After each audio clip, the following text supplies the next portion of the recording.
తిరుమలకి వెళ్ళాలనుకుంటున్నారా? అయితే ఈ వీడియో మీకు చాలా యూజ్ అవుతుంది. కంప్లీట్ గా చూసేయండి. స్వామివారి దర్శనం కోసం ముందే స్పెషల్ ఎంట్రీ దర్శనం టికెట్స్ బుక్ చేశాము.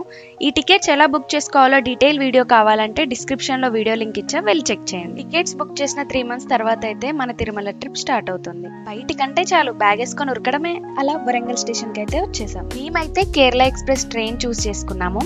ఎందుకంటే ఇది వరంగల్ కి ఈవినింగ్ 6:30కి వస్తుంది అండ్ మార్నింగ్ 4:30 కల్లా తిరుపతికి వెళ్తుంది. అలా వెళ్ళడం వల్ల డే వేస్ట్ అవ్వకుండా దర్శనం ఆర్ వేరే ఏదైనా టెంపుల్స్ కవర్ చేసుకోవచ్చు. అండ్ ఈ టికెట్స్ కూడా 60 days ముందే బుక్ చేసుకోవాలి. తిరుపతిలో దిగేసరికి ఎర్లీ మార్నింగ్ 5 అయింది. సో విష్ణు నివాసంకి వెళ్ళి ఫ్రెష్ అయిపోయి బయట బ్రేక్ఫాస్ట్ చేసాం. తిరుమలకు అలిపిరి మెట్ల నుండి వెళ్దాం అనుకున్నాం. సో అలిపిరి బస్ ఎక్కి అలిపిరి మెట్ల దగ్గర దిగాం. ఇక్కడ దాకైతే వచ్చా. ఏ ఆటంకం కలగకుండా 7 కొండలు ఎక్కి నేను దర్శనం చేసుకునేలా చూడు స్వామి అని గట్టిగా మొక్కి ఒక కొబ్బరికాయ కొట్టి నడవడం అయితే స్టార్ట్ చేశాను. అలా ఒక 10 మెట్లు ఎక్కగానే పెద్ద గోపురం వస్తుంది. లెఫ్ట్ సైడ్ వెంకటేశ్వర స్వామి పాదాలు ఉంటాయి. ఇంకా రైట్ సైడ్ లక్ష్మీనరసింహస్వామి టెంపుల్ ఉంటుంది. దర్శనం టికెట్స్ నైట్ కి బుక్ చేసుకొని ఎర్లీ మార్నింగ్ మెట్లెక్కడం స్టార్ట్ చేస్తే అన్ని టెంపుల్స్ చూసుకుంటూ రిలాక్స్ గా ఎంజాయ్ చేస్తూ మెట్లెక్కచ్చు. తిరుపతిలో దిగినాక తిరుమలకు కాలినడకన వెళ్ళాలంటే 2 రకాలుగా వెళ్ళొచ్చు. ఒకటి శ్రీవారి మెట్ల నుండి, ఇంకొకటి అలిపిరి మెట్లు.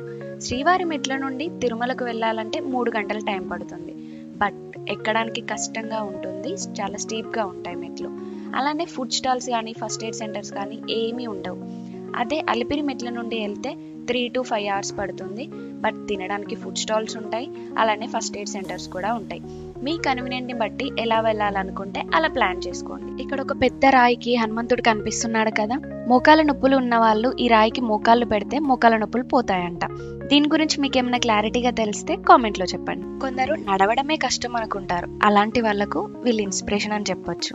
కొందరు అయితే కింది నుండి పై వరకు బొట్లు పెట్టుకుంటూ మోకాళ్ళతోనే నడుస్తూ వస్తున్నారు. ఇది కదా భక్తి అంటే. నేను లాస్ట్ టైం 2017లో తిరుమలకు వచ్చాను.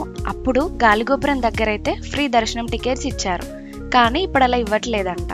మనం ఇంకా ఎన్ని మెట్లు ఎక్కాలి, ఎంత డిస్టెన్స్ వెళ్ళాలి అనేవి బోర్డ్స్ ఉన్నాయి. అలానే ఇదివరకు యానిమల్స్ వచ్చిన ప్లేసెస్ లో కూడా ఇలా బోర్డ్స్ పెట్టారు. అక్కడ గ్రూప్స్ గా వెళ్ళాలి, ఇంకా అలర్ట్ గా ఉండాలి. అలానే ఇన్ కేస్ ఎమర్జెన్సీ అయితే నెంబర్కి కాల్ చేయమని అక్కడ నెంబర్ కూడా ఇచ్చారు. అలిపిరి మెట్లు ఎక్కితే డే టైంలో ఎక్కడమే బెస్ట్. ఇన్ కేస్ నైట్ ఎక్కాలనుకుంటే గ్రూప్స్ గా వెళ్తే బెటర్.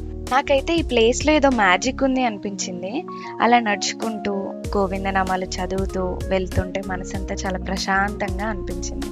ఇంకా కొన్ని ప్లేస్ల దగ్గర అయితే అలానే ఉండిపోవాలనిపించింది. రిలాక్స్ గా వెళ్తే మీరు కూడా ఈ ఫీల్ ఎక్స్పీరియన్స్ చేస్తారు. ఫుడ్ కూడా ఎక్కువ తినకపోవడమే బెటర్, ఎందుకంటే వామిటింగ్ అయ్యే ఛాన్సెస్ ఉంటాయి. అండ్ మెట్లెక్కడం కూడా తొందరగా వెళ్ళాలని ఫాస్ట్ గా ఎక్కకండి. కొంచెం దూరం వెళ్ళగానే బ్యాటరీ లో అవుతుంది, మొత్తం ఎక్కలేం. అందుకే రిలాక్స్ గా స్లోగా ఎంజాయ్ చేస్తూ వెళ్ళండి. మొత్తానికి 3.5 hours లో అలిపిరి మెట్లెక్కడం అయితే కంప్లీట్ చేసాం. నెక్స్ట్ డేట్ వెళ్ళాం, దర్శనం ఎలా అయింది, తిరుమలలో ఏ టెంపుల్స్ విజిట్ అయ్యాం, ఇలాంటి వీడియోస్ మన ఛానల్లో వస్తూనే ఉంటాయి. Stay tuned and subscribe.